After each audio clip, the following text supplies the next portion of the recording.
একটা সত্যি কথা বলি, স্বামীরা বড়ই অদ্ভুত। এরা নিজেকে বেশি চালাক মনে করে, ভুলে যায় যে তার নারী নক্ষত্র তার মায়ের থেকে বহু বেশি চেনে। এইসব স্বামী বউর কাছে সবকিছু গোপন করতে চায়, তার ব্যাংক ব্যালেন্স, পারিবারিক সবকিছুই গোপন করতে চায়। সেখানে সে ধরাটা খায়।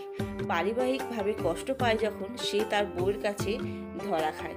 স্বামীর সকল বিপদে বউ যেমন ঝাঁপিয়ে পড়ে, সেরকম কিন্তু তার পরিবারের লোকজন ঝাঁপিয়ে পড়ে না।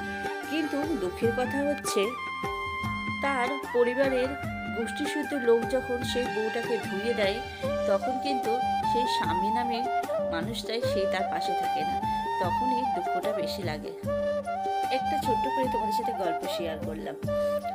ঘুরতে গেছিলাম, ঘুরতে যেতে যেরকম ভালো লাগে, ঘুরে এসে কাজগুলো করতেও সেরকম কিন্তু ভালো লাগে না, কষ্টটাই হয়। ঘুরে এসে প্রচণ্ড পরিমাণে শরীরটা খারাপ, কটা দিন একভাবে শরীর খারাপ। ভিডিও এডিট করতে পারছি না, না ভয়েস দিতে পারছি, গলা ভেঙে গেছে, সাউন্ড বেরোচ্ছে না গলারই, এত পরিমাণে কষ্ট হচ্ছে। ভাবছি ভিডিওগুলো এডিট করে ছাড়বো, সে শক্তিটা হচ্ছে না। এসে ঘর বাড়ি পরিষ্কার করতে করতে, কাচাকুচি করতে করতে আমার সময় চলে যাচ্ছে, এডিট করতে পারছি না। ওই জন্য মনে করলাম ছোট্ট করে একটা মিনি ব্লগ মতো তোমাদের সাথে শেয়ার করি। একদম ভিডিও দেওয়া বন্ধ হয়ে যাচ্ছে। কটা ঘুরতে গেছিলাম, এক সপ্তাহ হয়েছে, তখন থেকে একদম ভিডিও দেওয়া বন্ধ। ইউটিউবে তো জানোই, ইউটিউবে যদি ভিডিও একদিন অফ করা হয় তখন কিন্তু মানে ইউটিউব কিন্তু দেখবে না তোমার শরীর খারাপ আছে কি ভালো আছো, তুমি কেমন আছো না আছো, ইউটিউব দেখবে না। কিন্তু ইউটিউব কিন্তু চটচট করে তোমার ভিউজটা, ওয়াচ টাইমটা নামিয়ে দেবে। সেরকমই আমার হচ্ছে। পাচ্ছি না বলে ভিডিও দিতে পারছি না, কিন্তু মানে ওয়াচ টাইম ভিউজ নেমে যাচ্ছে, খুবই খারাপ লাগছে, কিছু করার নেই। ওই জন্য মনে করলাম ছোট্ট করে একটা ব্লগ তোমাদের সাথে শেয়ার করি। সকালে বেলাটা চা খেয়ে নিই, দেখলে তো কত কাচাকুচি করলাম, ছাদের সমস্ত সব কিছু মেলে দিয়েছি। আমাদের বড় যার ছাদ আর আমার ছাদ, দুটো ছাদ মিলিয়ে জামা কাপড় করে প্যাকলাম।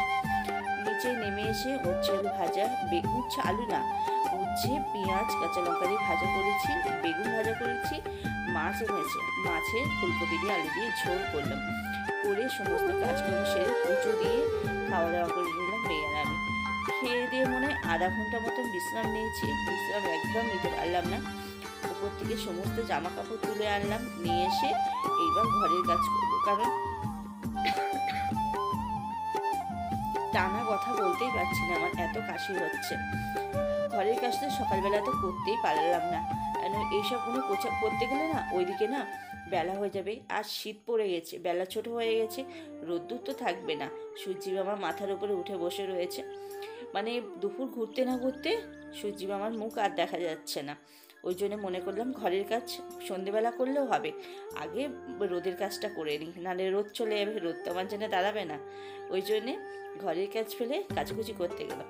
কেচে এসে দেখলাম রান্না করতে হবে, রান্না না করলে টাইমে, ঘরে বুড়ো শ্বশুর আছে, খেতে দিতে হবে টাইমে, না খেতে দিলে আবার উল্টোপাল্টা হয়ে যাবে। ওই জন্যে ঘরের কাজ ফেলে রেখে আগে আমি রান্না বান্না সেরে নিলাম। এইবার নিঝামেলায় ঘরের কাজ করলাম।